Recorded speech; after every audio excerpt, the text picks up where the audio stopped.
সময়টা ১৯৬৭ সালের জুন। মাত্র ৬ দিনের যুদ্ধে ইসরায়েল নাস্তানাবুদ করে আরব বিশ্বকে। সেই থেকে তেল আবিবের অহংকার গোটা বিশ্বের বুকে দম্ভ করে চলেছে তারা।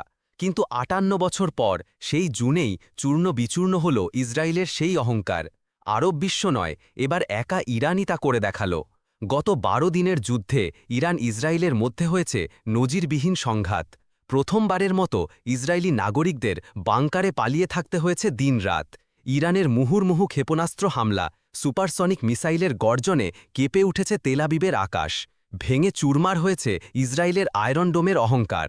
ফিলিস্তিনের শহর গুড়িয়ে দেওয়া সেই ইসরায়েল এবার নিজেই গর্তে লুকাতে বাধ্য হয়েছে। বাংকার আর আন্ডারগ্রাউন্ডে কেটেছে দিনরাত। খামেনির যোদ্ধারা দেখিয়ে দিয়েছে ইসরায়েল অপ্রতিরোধ্য নয়।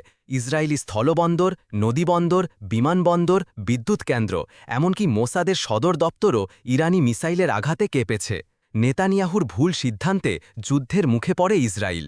শেষে সম্মান বাঁচাতে প্রভু আমেরিকাকে ডেকে আনতে হয়েছে। খালি পারমাণবিক কেন্দ্র আক্রমণ করে যুদ্ধবিরতিতে বাধ্য করেছে ডোনাল্ড ট্রাম্প। কিন্তু সারা বিশ্ব এখন জানে ইসরায়েল অপ্রতিরোধ্য নয়, ইরানের শক্তিই সত্য।